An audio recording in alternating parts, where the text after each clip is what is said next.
Alas 12 na po ng tanghali at One Balita, Pilipinas na. Mahilig ka bang magkape? Alam nyo ba may isang sikat na coffee shop sa Amerika na nandito rin sa Pilipinas na ito na, meron silang special announcement. Hindi na daw pwedeng gumamit ng CR, ng amenities, kung hindi ka bumili sa kanila ng produkto. Ano kaya magiging epekto nito sa negosyo? Hi there, this is Shinkitan, your pambansang wealth coach. Oh, nabalitaan nyo na ba yung balitang yan? Oh, itago na lang natin yung pangalan ng coffee shop niyan sa Starbucks. Oo, kasi ngayon po, kahit na kayo ay hindi po uminom doon, pwede kayong pumasok, pwede kayong mag-CR, at minsan nakakagamit pa ng mga yung mga, syempre, facilities. Yung parang minsan may nakita nga ako na umiinom ng kape 2 araw na nandun pa. Ginawa ng opisina. Pero ngayon may bago nga na panukala, no? Na kung hindi ka daw talagang parokyano, hindi ka na pwedeng gumamit ng facilities. Pag-usapan muna natin yung pros. Siyempre, pagka ganito pang magpanukala, masaserve po nila talaga yung customer po nila. Diba? That's number 1. And number 2, mas kaunti na yung tatambay na hindi talaga umiinom. Siyempre, number 2, mas mataas din yung turnover. Kasi, siyempre, lahat talagang siguradong bibili. Diba? Number 3, siyempre, better customer experience. Mas magiging maaliwalas ang space, mas kaunti na po, hindi katulad dati talagang punuan. Pang-apat po, yung operational efficiency. Mababawasan po yung gastos, maintenance, mas kaunti na po ang maglilinis ng tables, at siyempre naman yung kuryente, mas titipid. Ano naman po yung cons? Ang cons naman po, siyempre, baka ma-turn off po yung mga non-paying loyalists. Next naman. Alam mo, may mga tao pumunta lang sa coffee shop para makilamig, mag-relax, di ba? Or makichika. Pero yun, hindi sila naman bumibili. Number 2, magkakaroon ba ng brand issue? Siyempre, ang exclusivity policy, magmumukhang elitista. O anti-poor siya. Parang hindi siya friendly. At siyempre, number 3, hindi naman lahat ng customers matutuwa. May ilang customer nagsasabi, ay nako, napaka-ano nyo naman, di ba? Napakayabang nyo naman. At posible, humawas ang foot traffic. Baka may magsabi, iba na lang natin yan. Pero ito lang po siguro pag may mga ganung panukala, paano natin may babalanse? Siguro ang pinakamaganda niyan, maglagay na lang tayo ng minimum purchase policy. Halimbawa, kung gagamit ka ng wifi o tatambay ka, kailangan bumili ka ng X amount, di ba? Para compensated. Yung, syempre, establishmento, at the same time, ikaw nakambag rin. Pangalawa, alam mo, pinakamaganda, mag-offer sana sila ng membership. Oo, yung membership, na example, 100 pesos, meron kang wifi na 3 oras na pwede mong gamitin. Or limit usage lang ng time. Kung kayo po ay, di ba, parang non-paying kayo, gagamit kayo ng amenities, pero limited lang po. At syempre, pang-apat po, kailangan po i-educate natin ang ating mga parokyano, lalo na kung kayo ay may negosyo. Ako naintindihan ko syempre, ang gusto naman ng establishment ay kumita at i-serve talaga ang customers nila. Kaya para sa mga taong siguro hindi pa kayang mag-afford ng mga ganitong klaseng mga coffee shop, syempre, mag 3-in-1 muna kayo. Sana nakatulong tong episode na ito.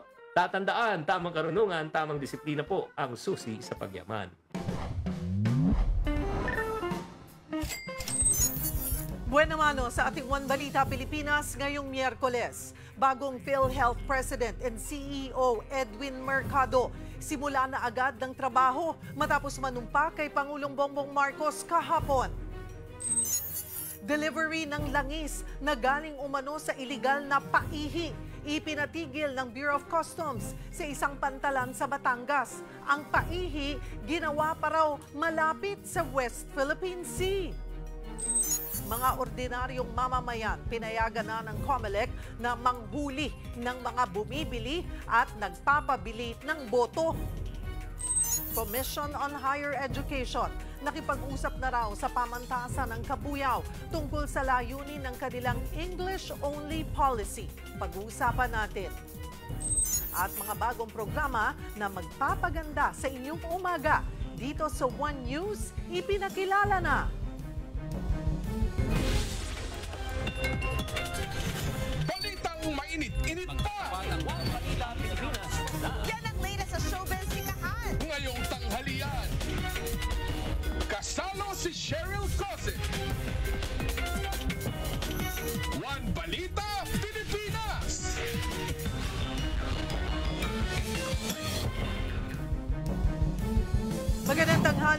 Luzon, Visayas at Mindanao. Bistado ang truck-truck na pagpupuslit ng smuggled na diesel sa Batangas. At ang paihi sa diesel mula raw sa mga Chinese. Magbabalita si Gary De Leon. Dinatnan ng Bureau of Customs na nakapila ang mga oil tanker na ito sa Subukin Port sa San Juan, Batangas. Lahat ng yan, hinihintay daw ang supply ng diesel na i-deliver ng barkong MT Felisa na i-deliver sa mga gasolinahan. Pero ang kinaalarma ng BOC, wala sa record nila ang operasyon na ito sa Pantalan. Kaya pagdaong ng barko, dali-dali silang nag-inspeksyon saka pinatigil ang operasyon. Ang diesel kasi na sakay nito, smuggled pala. Caught in the act po natin naabutan kung saan naglilipat po ng langis o diesel mula dun sa motor tanker Felisa papunta dun sa mga lorry tanker trucks. Galing umano ang supply sa paihi o iligal na paglilipat ng krudo. Sa gitna raw ng dagat malapit sa West Philippine Sea nagaganap ang pagpapaihi. Sa laki ng barko, kaya raw nito magsakay ng 250,000 litro. Nasa 200,000 na litro ng diesel ang nadiskubre ng Bureau of Customs sa barko na ito. Sa unang tingin, tila nga ito isang fishing vessels lamang. Pero isa pala itong oil tanker na gawa raw mula pa sa China. Isang oil tanker na mula sa China ang nagsusupply sa MT Felisa. Sila po ay nag-aangkat ng langis doon sa high seas o doon sa international waters kung saan dumilikit po sila sa isang mother vessel o malaking barko na naglalaman din ng langis. 2 Chinese at 24 na Pinoy ang inaresto ng customs. Pero lahat sila tumanggi magbigay ng impormasyon. Napag-alaman ding hindi nakarehistro sa bansa ang MT Felisa at galing din sa China ang vessel. Aabot naman sa 13 million pesos ang halaga ng nakumpiskang diesel. 11 tanker truck ang pinigil ng customs at iimbestigahan ang mga kumpanyang may-ari ng mga ito. Maharap sila sa iba't ibang kaso. Para sa 1PH, Gary De Leon, News 5. Higit 100 Pinoy at Chinese ang naaresto sa isa na namang love scam hub na nabisto naman sa Makati. Ang ikinababahala ng NBI, gumagamit ito ng teknolohiya na nagpapabago ng mukha sa kamera. Magbabalita si Elaine Fulgencio. Atras. Walang gagamit ng cellphone. Walang hawak ng computer. Dinatnan pa ng NBI-NCR sa harap ng computer ang mga nasa opisinang ito sa Makati City. Modus daw nilang maghanap ng mabibiktimang lalaki sa mga dating app. May mga script pa sila. Pag-amin ng isang empleyado, pinapaibig, pinapaasa ng forever, tsaka nila aaluking mag-invest sa bogus na kumpanya ang mga biktima. Nakikipag-chat lang po kami sa binibigay po sa amin. Tapos, kinakausap din po namin na matagal, siguro mga 1 week, gano'n, hanggang sa makuha namin yung bed rest. Higit 100 Pilipino at isang Chinese na umano'y supervisor doon ang inaresto. Ang isa pang ikinababahala ng otoridad ay ang pag-upgrade ng mga scammers sa paggamit ng teknolohiya. Tila ordinaryong computer lang ito, pero ito na pala yung ginagamit nila para makapambiktima online. Kung mapapansin nyo, AI-generated ito. Ibig sabihin niya nag-iiba ang iyong mukha. Si NBI Director Jaime Santiago naging babae nang gamitin ng computer. Ako yan, pero nag-iba na mukha ko. Pati yung sarili kong mukha na bago na sa AI, ano yun, real time na papalitan nila. Pagka bilib na sa kanila yung tao, mag-i-start na sila, magpapa-open sila ng account, crypto account. Ayon sa NBI, posibleng konektado sa Pogo ang mga namamahala sa mga ganitong illegal na aktibidad. Mga dayuhan daw ang madalas na binibiktima. This is the first level of the operations. Ang taking of the money dito is somewhere in Cambodia, Laos. Nag-migrate na yung operations nito to foreign countries. Mahaharap ang mga naaresto sa reklamong paglabag sa Anti-Financial Account Scamming Act at Cybercrime Prevention Act. Habang sasailalim sa digital forensic examinations ang mga nakumpiskang computer at mga cellphone. Kaya ngayong Love Month, babala ng mga otoridad, huwag marupok, lalo na sa mga nakikilala lang online. Parang imposibleng magkatotoo, huwag nilang kagatin. No? Huwag silang masilaw doon sa pangako malaking pera, lalo lang silang mapapahamak. Para sa 1PH, Elaine Fulgencio, News 5. Humarap na sa media ang bagong PhilHealth President and CEO na si Edwin Mercado. Para sa update, magbabalita live mula sa Malacanang, si Mobile Journal Julie Baiza. Julie, may mga inilatag na bang plano si Mercado para sa PhilHealth? Cheryl, gagamutin daw ni bagong PhilHealth President Dr. Edwin Mercado ang mga nakikita niyang sakit sa ahensya. Una raw niya nga ayusin ang proseso ng pagbuo ng financial report ng PhilHealth. Kailangan daw standardize ito. Bukod pa dyan, tututukan din ng digitalization para sa mabilis na pagbabayad ng claims at maiwasan ng korupsyon. Pagpapalawig daw sa benepisyo ng PhilHealth members ang naging marching order ng Pangulo sa kanya. Pinatitiyak daw ni PBBM na mapag-aaralan at i-consolidate ang mga datos. Kung sakali kasi, mas madali nang maipaglalaban sakaling hihingi o kakailanganin ng dagdag na pondo.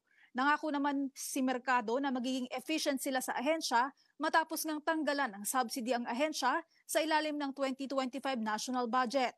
Pero tikom muna siya sa ginawang paglilipat ng halos 70 milyong pisong pondo ng ahensya sa National Treasury. Cheryl, kasabay ng pag-upo sa pwesto, tiniyak naman ni Mercado na magkakaroon sila ng review ng mga staff o kasalukuyang empleyado ng PhilHealth. Cheryl? Maraming salamat, Mobile Journal Julie Baiza. Susunod, mga sangkot sa vote buying pwede na raw arestuhin kahit walang warrant ayon sa COMELEC. At presidente ng pamantasan ng Kabuyao nagbigay ng depensa sa kanilang English-only policy. Yan at iba pa sa pagbabalik ng One Balita, Pilipinas.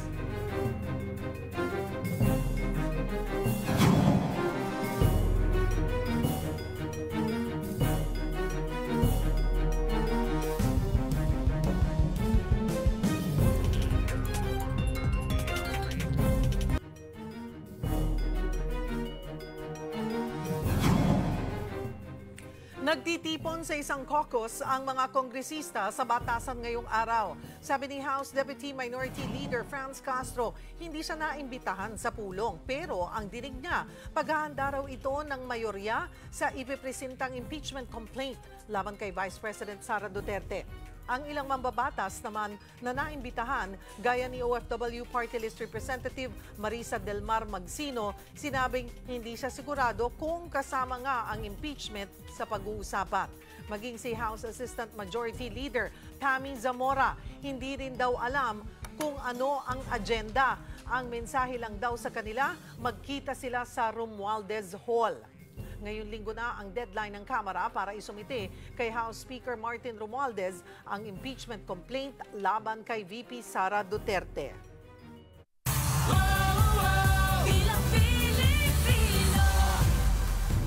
Ilang linggo bago ang simula ng kampanya, naglabas ng resolusyon ang COMELEC para payagan ang citizen arrest sa mga mahuhuling sangkot sa vote buying at vote selling. Magbabalita, Simon Gualvez.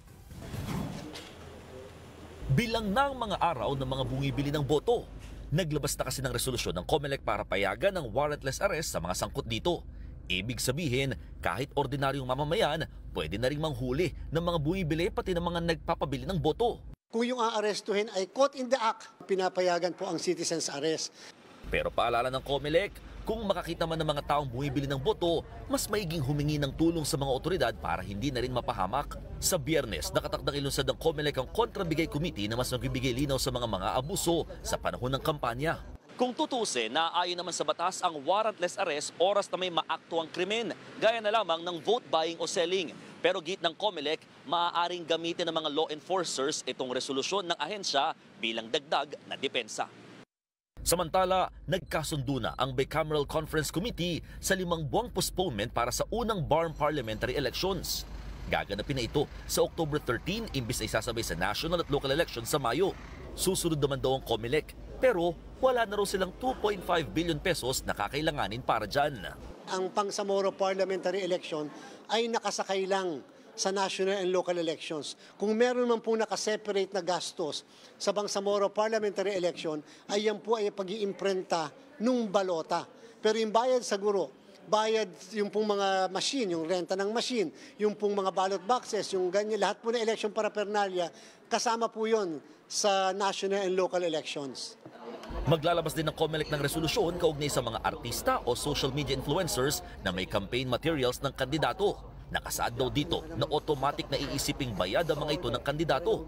Pero may exemption naman daw sa mga kaanak ng kandidato hanggang sa second degree of consanguinity and affinity. Mukha naman pong hindi naman nararapat na i-presume nating nabayaran ng tatay ng kanyang anak o ang ina ng kanyang anak o ang anak ng kanyang mga magulang sapagkat wala naman pong katumbas ang pagmamahal sa pera. And therefore, hindi po dapat ipanish yung mga ganon. Ako, Simon Gualvez, para sa 1PH. Nagpaalala mga eksperto na huwag baliwalain ang sakit na pneumonia.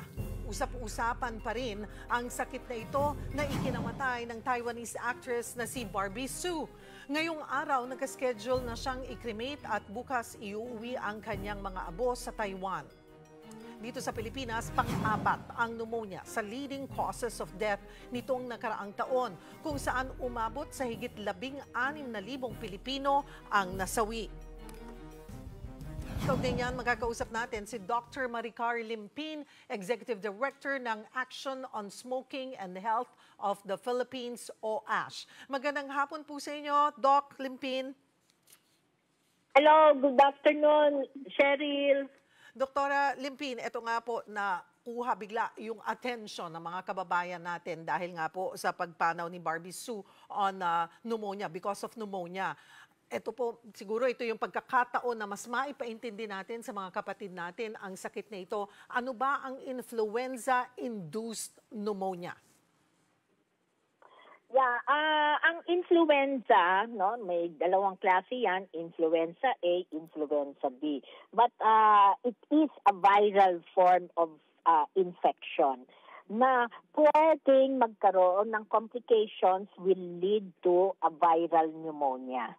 Okay, so ang pinakaano lang yan, being flu, a viral infection, madalas ang mga pasyente will complain ng pag-ubo, may sipon, sumasakit ang kalamnan, may konting lagnat, no? Basta ang overall well-being ng pasyente maaaring medyo bagsak, no? O kaya talaga medyo pinanghihinaan, lalo na kapag severe yung infection na dumapo sa kanya, no? And this we see, yung mga severe na flu, we often see to sa mga pasyente na may edad na, so 60 years old and above, doon sa mga existing medical conditions katulad ng sakit sa puso, sakit sa baga, diabetes, cancer, yung mga immunocompromised, no? We expect pwedeng magkaroon ng severe flu that can lead to pneumonia, or pwedeng hindi lang viral pneumonia but pwede rin magkaroon ng superimposed bacterial pneumonia, no, bacterial infection, so which can aggravate the problem. So, kasi, Dr. Limpin, pag sinasabi natin, ay trangkaso lang to, ipapahinga ko lang to, ganun kadalasan eh.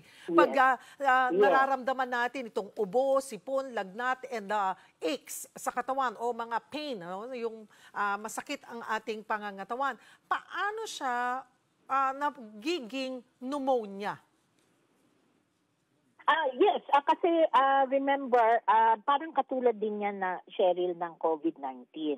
Nag-uumpisa din, nagkakaroon ng sipon, no, ubo, konting ubo, and then mag-i-invade siya doon sa baga natin. So that can cause the pneumonia, especially kung ang pasyente nga ay may edad at saka may mga pre-existing medical conditions. Kasi medyo mahina ang immune system nila, kumbaga sa yung panlaban nila against infection, medyo mahina, and therefore that renders them vulnerable para doon sa severe type of infection. At kapag nagkakaroon ka ng severe flu, this can actually lead to the development ng viral pneumonia. Ang masama dito, Cheryl, pwedeng magkaroon din ng superimposed bacterial infection. So, ang message natin sa ating mga kababayan, hindi porket flu, ibig sabihin ay babaliwalain natin.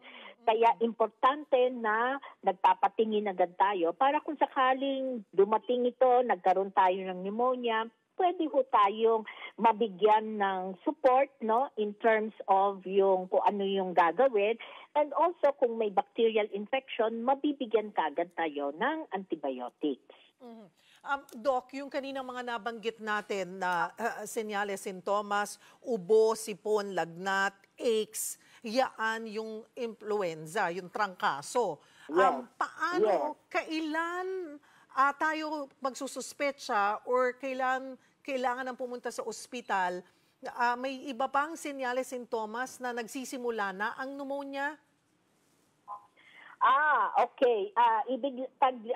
Kapag ang mas marami-rami tayong plema na ilalabas, no, at saka kapag talaga ang lagnat natin ay mas nagpa-persist o mas nananatili ng mahigit sa 2-3 araw, no, at saka yung ubo natin mas palala ng palala, yan ibig sabihin mas kailangan natin talagang magpatingin at pumunta na ho tayo sa ospital. And then yung kasama na rin siguro, Doc, no, yung shortness of breath, yung parang kinakapos ka.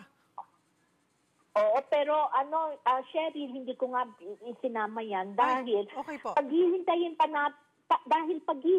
natin yung mahirapan tayo ng paghinga, yung shortness of breath, medyo ibig sabihin talaga, parang hindi malala na, no? Kumbaga sa by that time, parang medyo late na rin tayo. So, mas maganda kahit hindi pa tayo nahirapan huminga. Basta yung napapansin natin na ang ubo natin mas medyo lumalala, mas gumagrabe, kailangan ho tayong pumunta na, magpatingin na ho tayo sa ating mga doktor. And Dr. Limpin, may kinalaman nga po ba talaga yung malamig na panahon sa pulmonya? Kasi sinasabing ito po ang dahilan ng outbreak sa Japan ngayon. Kasi po ang flu, Cheryl, mas nakikita natin kapag taglamig. Ganitong taglamig, no? Kaya usong-uso talaga ang mga viral infections, no? In fact, hindi lang siya flu kung hindi meron pa rin yung tinatawag naming respiratory syncytial virus, no? Itong klase ng viral infection na ito, very similar din ang presentation, katulad ng flu. And napakahirap ma-differentiate one from the other. So, importante talaga na kapag kayo ay nagkakaroon ng ganitong mga sakit, mas maganda pa rin magpatingin na lang, lalong-lalo na kung ikaw ay matanda at saka may mga existing medical condition. Kasi ikaw yung vulnerable na mas magkaroon ng severe infection. Hindi po biro, pag tinamaan talaga ng pneumonia, maaari itong ikamatay. Paano po natin, paano makakaiwas ang isang tao po sa pneumonia, or paano natin mapoprotektahan ang ating mga sarili? Yes, of course, no, syempre yung pagmamask, no, is mas maganda, magsusuot tayo, pero hindi pa rin foolproof. Nakita naman na natin yan nung pandemic, di ba? Cheryl, kahit na nakamask, nagkakaroon pa rin tayo ng COVID-19. So, sa ngayon, meron ho tayo talaga pinaka-mas effective na pamaraan ng prevention ng flu o kaya ng pneumonia itself. Meron ho tayong mga bakuna. Bakuna against flu, may bakuna tayo against pneumonia. The most common cause of pneumonia na yung streptococcal pneumonia na pwede talagang maging dahilan ng pagkamatay ng isang tao. Yan po, may bakuna po para dyan. Para sa ganon, kapag nabakunahan ho tayo, mas mayroon ho tayong protection against severe disease at mas maililigtas ho tayo, hindi ho tayo mamamatay. Ito pong bakuna na ito, ay paano po ba ang pag-administer po nito? Ilang beses? Anong edad pwede? May mga booster din po ba yan, Doc? Yes, ang pneumonia, ang flu vaccine kasi, Cheryl, ibinibigay yan every year. Yes, so once a year. Ang pinakamaganda na pagkuha ng flu vaccine ay magsisimula ng March up to May. no? Itong mga March to May, yan ang pinakamaganda kasi yan yung bago mag-umpisa ang flu season natin, which we expect na dadating sa atin, sa bansa natin ng around June, pag nagtag-ulan. Okay? Tapos yan, medyo June, July, August, maulan. Yan yung flu natin. Tapos medyo mawawala. And then pagdating ng November, mag-i-start yan. Di ba, lalamig naman. November, December, January, another peak na naman ng flu season. So dalawa ang peak ng flu season natin, Cheryl. And therefore, pinakamagandang makuha ang bakuna bago mag-umpisa ng flu season. Kasi yung bakuna, you need to still build up yung immunity mo, no? Hindi porke nakakuha ka ng bakuna ngayon, kinabukasan protektado ka na. Hindi ganon. Yes. You need 2 linggo doon sa mga medyo matanda, no? Minsan kakailanganin pa ng mas matagal, more than 2 weeks, mga 1 buwan. Kaya mas maganda at least at the minimum 1 month bago mag-umpisa ang flu season, so May. So wag ho tayo yung kung kailang June, July, saka ho tayo magpapabakuna. And Cheryl, kasi maraming mga libreng bakuna na nakikita natin, ibinibigay sa mga iba't ibang drugstore, no? Pero ito ay sa buwan ng October, November. Hindi na po ito yung buwan na yan, hindi na ho halos, wala na pong effect yung bakuna na yan kasi patapos na po ang flu season, no? So ang protection na lang sa'yo yung December, January. After that, another strain na naman, another vaccine ang kakailanganin ninyo. No? So, I will suggest as early as March, April, May, magpabakuna na ng against flu. Tapos, meron din ho tayong pneumonia vaccine naman. 2 klase yan sa ngayon, no? Yung conjugate vaccine na 1 beses lang ang turok sa iyo niyan, no? Tapos after 6 months to 1 year, meron na namang isang bakuna against pneumonia pa rin po, pero ibang klase ng bakuna na kakailanganin natin na kailangang i-take every 5 years kung ikaw ay less than 65 years old. Alright. Pero kung 65 years old ka, isang bakuna na lang po noon, yung pangalawang klase ng bakuna. So 2 ang pneumonia vaccine na kailangan kuhain sa ngayon.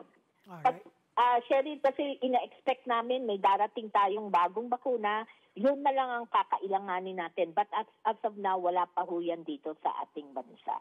Alright. Marami pong salamat sa inyong oras, Dr. Maricar Limpin. Pinababawi ng Komisyon ng Wikang Filipino ang English-only policy ng pamantasan ng Kabuyao. Pero giit ng school administrator, target kasi nila na gawing world-class ang kanilang mga estudyante. Magbabalita si Ria Fernandez. Pumutok online ang English-only policy na ipinatutupad sa University of Cabuyao. Sa advisory, iginiit ng eskwelahan na isa na silang English-speaking campus. Ibig sabihin, lahat ng transaksyon o komunikasyon ng sinumang nasa universidad dapat in English. Gusto raw kasi nila makalikha ng mga globally competitive at world-class na estudyante. We cannot deny that universal language is English. The instructions during board examinations are done in English. Sometimes those who are taking board exams are not able to answer properly because they do not understand what is being asked. Hati ang mga mag-aaral ng University of Cabuyao sa bagong panuntunan. Hindi naman din lahat kayang mag-English. So yung ibang student, hindi na makasagot. Kahit po Filipino major kami, hindi naman po kami naging against po sa policy na pinatupad po ng university po namin since ang vision po kasi namin is nakaangkla po doon yung globally competitive graduate po. Pero ayon sa Komisyon sa Wikang Filipino, dapat bawiin ang English-only policy dahil taliwas ito sa Executive Order 335 kung saan dapat tangkilikin ng anumang tanggapan ng gobyerno ang Filipino. LGU kasi ang may-ari ng University of Cabuyao. Paurong na kaisipan din daw ang English-only policy ng universidad dahil hindi ito sukatan ng talino at kakayahan. Habang si Commission on Higher Education Chairperson Popoy De Vera sinabing nakausap na niya ang presidente ng University of Cabuyao. Pinayuhan niya raw ito na maglabas agad ng press release para maipaliwanag sa publiko ang layunin ng ipinatutupad na policy. Para sa 1PH, Ria Fernandez, News 5.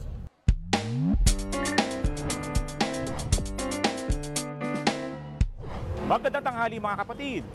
Wala nang mas mahalaga pa sa buhay ng bawat bata. Ito ang sinabi ni Pope Francis sa kabila ng mga gulo at kahirapan sa mundo. Kaya panawagan ng Santo Papa, mahalin at protektahan ang bawat bata. Ikaw kapatid, paano mo ipinaparamdam ang pagmamahal at pagprotekta sa mga bata? Tara samahan niyo ako at magtatanong tayo dito. Ikinakancel ko po ang bata. And after that po, yung mine-mentor din po namin. And syempre po, hindi lang naman po sa problema, at the same time po, pinaparamdam din po namin yung paano ang pagpasok dito sa aming paaralan, fun and learning. Ano po? Actually po, pinoprotektahan po natin ang mga kabataan po, lalo po mga estudyante natin. Una po, sumusunod po tayo sa DepEd Order, which is the Child Protection Policy po. Exercise also different programs and projects. For example po, we have the Project Kakampi. Ito po yung nagiging sandigan po ng mga bata if they have problems po. Palaging pagmumonitor sa aking anak, lalo na po sa paggamit ng mga social media, kung saan nami-make sure ko po na safe po ang aking anak with regards po sa paggamit ng social media. And sa school naman po, through open communication po sa teacher ng anak ko, namomonitor ko din po kung ano po yung mga activities at saka kung ano po yung nangyayari sa school. And sa bahay naman po, meron po kaming open communication every day. Na lahat ng mga karapatan ng ating bata ay ating pangangalagaan, lalo tigit sa loob ng classroom para maibigay po natin yung yung kinakailangan nating quality education para sa mga bata. Ako ang inyong hari ng bayan, ang tunay at nag-iisang pantanggal umay sa pananghalian. Kaugnay ng English-only policy ng pamantasan ng Cabuyao, magkakausap natin si Dr. Benjamin Mendillo Jr., Commissioner ng Komisyon sa Wikang Pilipino. Magandang tanghali po sa inyo, sir. Magandang tanghali po. Apo. Commissioner, sa inyo lahat at sa inyo pong mga tagapakinig. Apo. Paano po ninyo natawag na paurong na kaisipan po ang pagpapatupad ng English-only policy? Unang-una ay paurong ito sapagkat nag-evolve na tayo bilang isang bansa na kinikilala natin na ang English ay hindi kailanman naging susi upang maging maunlad tayo at maiahon tayo sa mismong paggamit ito sa kahirapan ng bansa. Wala ring pag-aaral ni isa na nagsasad ng English ay may kinalaman o kaugnayan sa katalinuhan ng isang tao o intelligence. Isa pa, paurong sapagkat habang ang lahat ng mga bansang nakapalibot sa Asia-Pacific region, lahat ay ginagamit nila ang kanilang wika bilang wika sa pagsusulong ng kanilang ekonomiya, edukasyon, batas, teknolohiya at hindi Ingles. Andiyan ang South Korea, Singapore, Thailand, Japan, India, Malaysia, Indonesia, Brunei at iba pa na ginagamit nila ang kanilang sariling wika at hindi Ingles. Pero ang sinabi po ng universidad ay gusto po nilang hasain yung kanilang mga estudyante, yung University of Cabuyao, dahil yun nga po, ay they're thinking global. Naniniwala ako na may mataas na hangarin ang pamantasang Cabuyao na nakasad sa kanilang misyon at bisyon at sa paglalabas ng kanilang polisiyang pangwika. Subalit, ang atas na English-only policy ay taliwas sa konstitusyon. At ang dahilan na gusto nilang maging competitive sa global arena ay isang magandang hangarin. Ngunit hindi dapat kitilin at pigilan ang karapatan ng mga mag-aaral na matuto ng mga konsepto at makabuo ng kritikal na pag-iisip gamit ang kanilang natural na wika, ang Filipino. Sapagkat esensyal na bago igayak ang mga mag-aaral sa global arena, dapat ay may sapat silang kaalaman sa pag-unawa ng mga konsepto at nauunawaan nila dapat ito gamit ang kanilang likas na wika at hindi Ingles. Kasi kung kundi man ay ang sukatan nito ay comprehension skills o kakayahan sa pag-unawa, hindi wika. Ang global competitiveness ay dapat magsimula sa local level o local competitiveness ng mga mag-aaral. Kung hindi nila maipapahayag ang kanilang mga saloobin at kaisipan dahil hirap sa paggamit ng Ingles, hindi ba ito pagsupil sa kalayaan ng pagpapahayag?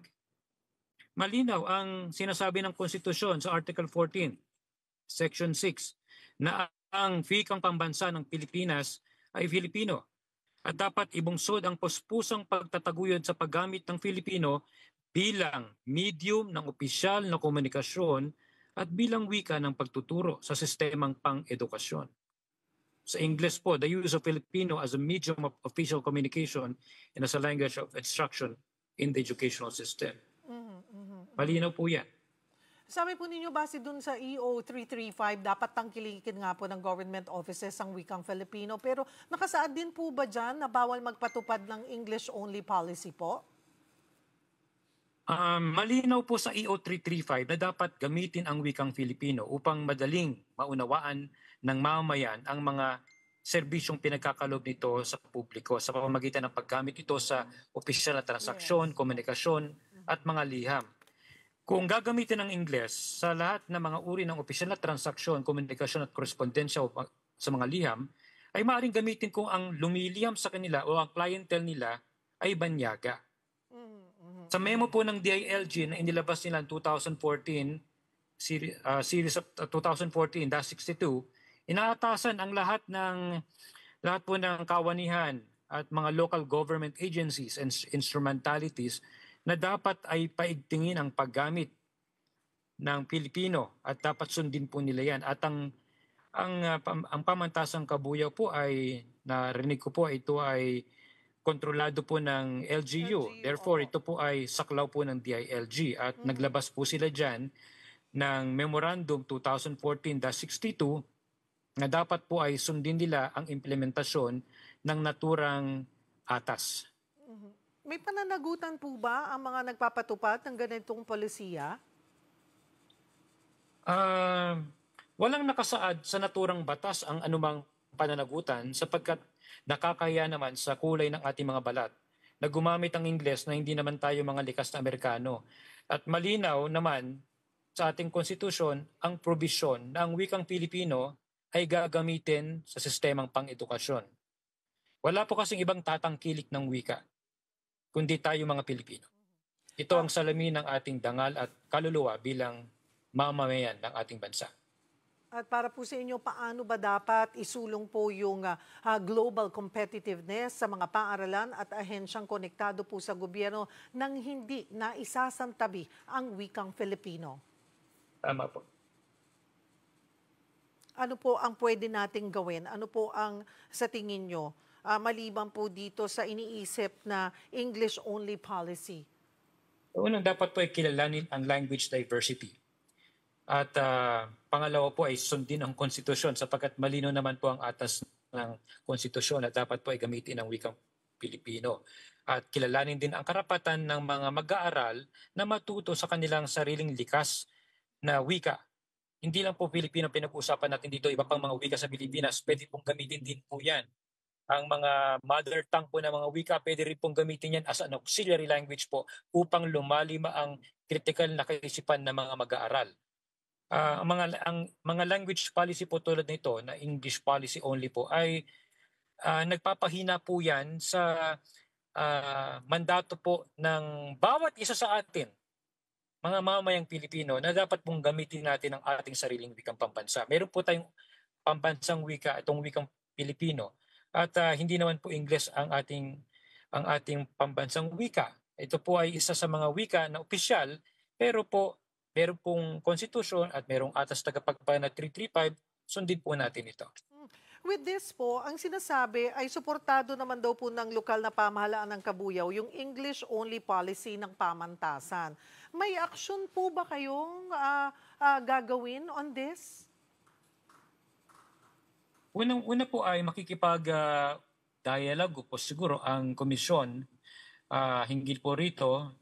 Sasabihin po namin sa kanila na mayroong ganitong memorandum na inilabas ang DILG At ang sinasabi po ng masaklaw po kasi ang Executive Order 335. Ito po ay series of 1988 pa po. At lahat po ay ini-enjoin, lahat po ay kasama rito na dapat ay luma na po kasi ang executive order na ito. In fact, lahat po ng mga sangay ng pamahalaan ay dapat ay gumagamit ng Filipino, sinasalin nila ang kanilang mga citizens charter upang nauunawaan ng mga mamamayan ang serbisyong pinagkakaloob nila. Katulad ng Pamantasang Kabuyaw, dapat kasama din po sila dyan na dapat ay sinasalin nila yan sa wikang nauunawaan ng mamamayan. Ano po bang aksyon na pwede naming isagawa rito? Una po ay makikipag-ugnayan kami sa Pamantasang Kabuyaw upang ipabatid sa kanila ang mandato ng konstitusyon, ng komisyon at ang mga iba pang mga atas na batas upang makita po nila na sila po ay dapat na sumunod po sa mga atas na ito. Marami pong salamat sa inyong oras. Komisyon sa Wikang Pilipino, Commissioner Benjamin Mendilio Jr. At kaugnay niya, nagpahayag na ng araw po ng suporta ang lokal na pamahalaan ng Kabuyaw sa ang English-only policy ng pamantasan. Base naman sa text message po ni CHED Chairman Popoy De Vera sa One Balita Pilipinas, nagkausap na sila ng presidente ng pamantasan ng Kabuyaw tungkol sa polisiya. Para ibigay ang kanyang panig, mga kasama natin si Ginoong Librado Di Maunahan, presidente ng pamantasan ng Kabuyaw. Salamat po sa inyong oras, sir. Mabuhay po. Yeah, maganda. Hello po, sir. Yes, magandang hapon po sa inyo at sa ating mga tagapanood. Apo. Sir, kailan po naging effective yung English-only policy sa pamantasan po ng Kabuyaw? Una po, akin lang pong lilinawin na hindi po ang title noon ay English-only policy. Kundi po yun ay isang program na magiging ang campus ng pamantasan ng Kabuyaw ay magiging English-speaking campus. Okay. So mali po yung nakalagay doon na English-only policy kasi hindi ko alam kung anong ibig sabihin ng English-only policy. Ang naintindihan ko po, noong February 3, nag-launch po kami ng program na ang lahat ng transactions, lahat ng communications ay ang gagamitin ay ang wikang English para po kasi yun po ang amin pong aim ay magkaroon ng ma-develop ang globally competitive and world-class students. At ang Kabuyaw din po ay ang direction po ng aming mayor ay maging investment-friendly and livable city. Madami pong investors sa amin, yung mga foreigners. So kinakailangan po namin ng mga bata na proficient in English language. So ang aim po namin ay talagang to raise the level of English proficiency in the campus. At hindi po namin isiwinawalang bahala yung pagmamahal sa sariling wika. Kasi pamula naman sa paggising hanggang sa pagtulog, Pilipino na ang ating sinasalita. So hindi po natin kinakailangan mag-extra effort pa para matuto ng wikang Pilipino. Kasi we are able to explain our ideas, communicate ourselves through Pilipino. Pilipino na ang ating makikipagpulong Pilipino na ang ating makikipagsalamuha. So pero kita natin po na napakahalaga po ng English proficiency para tayo maging competitive dahil nga po ang marami pong mga namumuhunang pumupunta rito ay mga foreigners. At kinakailangan po na hindi sila mahirapang kumuha ng mga magtatrabaho dito sa atin. Ngayon po, yung sinasabi po ni Commissioner na lahat ng bansa ay umuunlad sa kanilang sariling wika, gusto ko po siyang ibalik doon sa interview kay Prime Minister Tony Blair ng England nung tanungin siya kung bakit ang Singapore ay yumaman. Ang sabi po ni Tony Blair, 3 bagay ang ginawa ng Singapore kung bakit yumaman. At ang unang bagay na ginawa niya ay nagkaroon ng polisiya sa Singapore na ang mga Singaporean ay magsalita ng Ingles at mag-aral ng Ingles. Yun ang sinabi ni Tony Blair. So ibig sabihin, naging English speaking po ang Singapore at sasabihin niya natin, the rest is history. Ang Singapore po ngayon ay isa sa pinakamayamang bansa sa Asia. With this po, okay, balikan ko po itong pag-launch nyo noong February 3 ng English-speaking campus. Ito po ba Yes po. i-impose na talagang dapat all the time ay kailangan po na nagsasalita, English language po ang ginagamit ng lahat ng estudyante. Hindi po Okay. natin maiaalis na hindi po lahat ay komportable or kaya na straight English po talaga or may consideration naman. Hindi naman ito Okay. talagang para lang, kumbaga, ang point lang po nito ay mas mahasa, mas maging comfortable, at mas Yes po. maging, Efficient, proficient. maging proficient po ang mga estudyante sa pagsasalita po nito. Yes po. Yes po. Between and among themselves, hindi po obligado ang mga estudyante na magsalita ng English sa bawat isa. Kasi mahihirapan po baka wala na pong umimik sa campus pagka ganon. Kumbaga, you're Nagbibiruan sila. encouraging. You're Pero just encouraging it. ang punto po doon, ang punto po doon, yung kanilang official transactions with the officials, with their professors, with me as their OIC president, kinakailangan po, yun po ang aming sinasabi na mahasa ang kanilang English proficiency. Pero from among themselves, hindi man namin sila binabantiyan at sabihing masama ang magsalita ng Tagal, ng Pilipino. Hindi po. Sa amin lang po official transactions, official business, and official meetings with the students, kinakailangan po ay ang amin pong medium po namin ay ang English. Yun po ang ibig kong sabihin doon. Sila po ba naman hindi man po namin sinasabing kahit kayo nagkukwentuhan dapat English. Hindi po ganon. Hindi po ganon. It's a limited engagement po sa amin. Ang sabi po ni Chairman Popoy de Vera, nagkausap na po kayo tungkol sa polisiyang ito. May binigay po ba siyang directive patungkol po dito? Hindi po, napaliwanag ko po sa kanila na yan. It's just a matter of, tawag dito, raising the level of the English proficiency through communicative English. Ano po? Hindi po yan, halimbawa ay sa buong campus, kinakailan pag sila nag-uusap, sila mag-i-English. Siyempre, nagkukwentuhan ng mga ng kanilang mga karanasan, nagkukwento ng mga pag-ibig. Hindi po pwedeng Englishin yun. Dahil matagal ho siguro bago nila masabi yung tungkol doon. Pero kapag sila ipupunta sa amin sa office, pupunta sa mga professor nila, pupunta sa mga tawag dito sa mga directors nila, they should communicate in English. Yun po. Kaya paghahasa lang po yun. The issue is English proficiency. Raising the level of English proficiency. Kasi sa research po ay bumaba na po tayo ng 4 notches sa pagsasalita ng English at pag-unawa ng English. Isipin nyo yung ating mga instructions sa board exams, English yan. Paano po kung di na naunawaan ang sinasabi? O ang itinatanong, ano po kanilang isasagot? Pagka po yung researches po sa mundo, lahat pong products ng research sa mundo ay English. Paano po lalawak ang ating pangkaunawa? Kung hindi natin na marunong mag-English. Sir, kamusta po ba ang inyong universidad pagdating po sa pagsasalita ng English? Bakit po ito po ay encourage nyo sa maging English-speaking campus? Nakita nyo rin po ba ang pagbaba po ng kakayanan na makapagsalita po ng English ang mga estudyante po sa inyong universidad? Ako po 1 month pa lang sa university, na OIC. Okay. Ano po? So wala pa po akong data. Wala pa po akong ginawang research tungkol dyan. Akin lang po ay experience. Ako po galing sa public school. At ako po nag-high school sa seminaryo. Nung kami po nasa seminaryo, kami po ay hindi po pwedeng magsalita we have English rule po. Ang tawag po namin English rule sa seminaryo. At nakita ko po doon kung paano kami nag-i-struggle, no? At kita ko rin po ngayon yung kung gaano kami nakinabang doon sa English rule na yun. Halimbawa, pagka kami po na may mga i-entertain na investors, ay English po ang medium eh.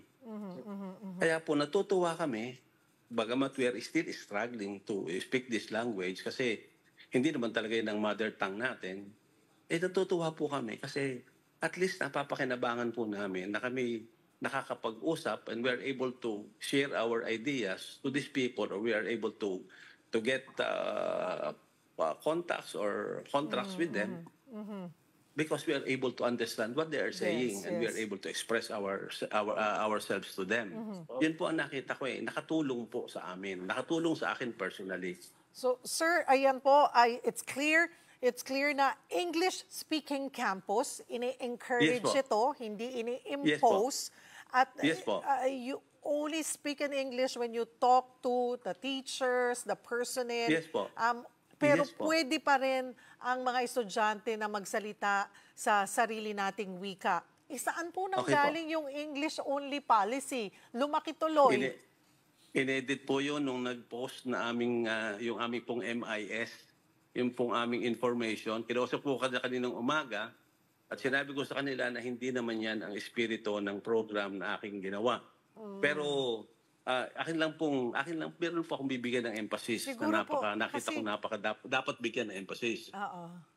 Nung ang mga Singaporeans po ay nakiksalita ng English at sila yumaman, it did not make them less Singaporeans, but it made them proud Singaporeans.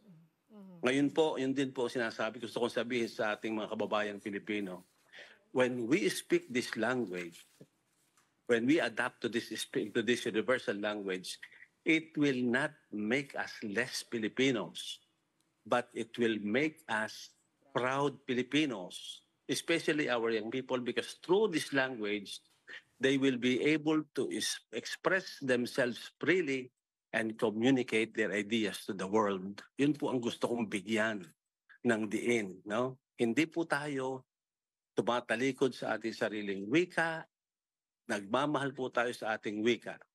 Pero ang gusto po natin ay maging relevant tayo sa mundo. Marami pong salamat sa inyong oras, Ginoong Librado di Maunahan ng Pamantasan ng Kabuyao. Samantala, kapapasok lamang na balita, inatasan na ng Senate Secretary ang mga opisyal ng Senate Public Relations and Information Bureau na maghanda sa posibleng pagtanggap ng impeachment complaint laban kay Vice President Sara Duterte. Base sa impormasyon ng News 5, posibleng i-transmit umano ito ng Kamara mamayang gabi. Gaya ng nauna nating ibinalita, nagsasagawa ng caucus ngayon ang mga kongresista, pero tikom pa sila sa agenda. Diyan lamang po kayo mga kapatid, magbabalik pa ang One Balita Pilipinas.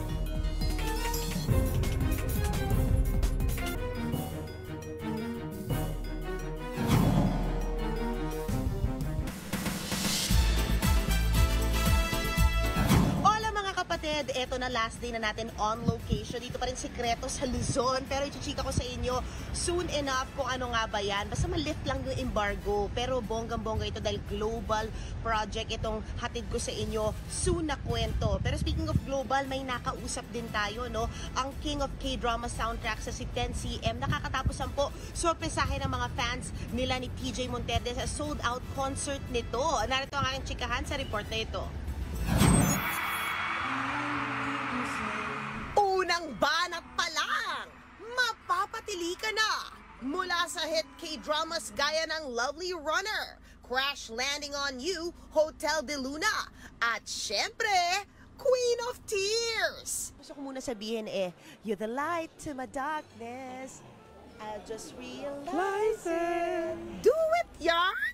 Nasorpresa, pero game na sumakay at nakichika si the King of K-Drama soundtrack superstar 10cm na nasa likod ng mga hit songs ng top Korean series ng mundo.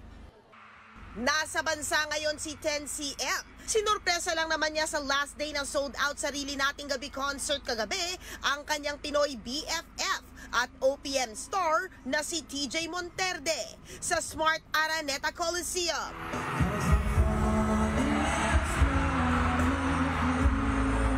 What makes you keep on coming back to the Philippines? 좋아하고 그리고 필리핀 팬들을 kasi gusto ko po yung bansang Pilipinas. Every time na pumunta ako dito, talagang gusto ko talaga yung pumunta talaga ng Pilipinas. At the same time kasi nga nandiyon din yung pag-collaboration din with TJ. Kaya yun yung reason kung bakit gusto kong bumalik talaga dito. Speaking of, just last year, dumalo rin si TJ sa concert ni 10cm sa bansa. Nagduet pa sila ng hit song ni TJ na Palagi, na ginamit sa Hello Love Again. Para sa kanya, ka-wavelength niyang Pinoy pagdating sa pagpapakilig at nagagamit niya ang inspirasyon sa mga K-drama hits na ginagawa niya. Every time na talagang iniisip ko na ang dami talagang magagaling na singer-songwriters dito sa Pilipinas. Yung style ng aking song is more of like same thing as romantic, the same time yung talagang makapagbigay ng madaming feelings. Kaya sa tingin ko mas makakapag-learn din ako. Open din si 10cm na makatrabahong iba pang local talent sa Pinas. Malay mo, kantahin niya rin ang soundtrack ng mga serye sa Pilipinas. Kabog! I hope we can afford you. Discount. Discount. Always, always. Yeah. Oh, yes. Sorry, that's a joke. And last but not the least, pabongga talaga ng pabongga ang lineup natin, lalo na dito sa ating kapatid network, One News. 3 bagong mga show ang aabangan. Ano-ano nga ba nga yung mga yan, ano? Nakatutok dyan si Mobile Journal, Amy Atienza.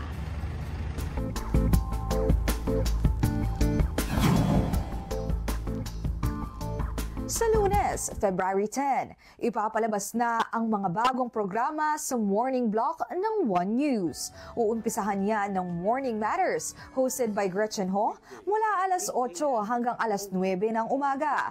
Sa media conference kahapon, excited na si Gretchen sa kanyang unang solo news program. Ang goal daw niya, start the day strong. Napaka-simple lang ng aking goal. Makatulong ako sa aming organisasyon para mapalakas pa yung paghahatid ng balita. Susunod at 9:30 to 10 a.m., ang renowned business journalist na si Kathy Yang sa business news program na Money Talks.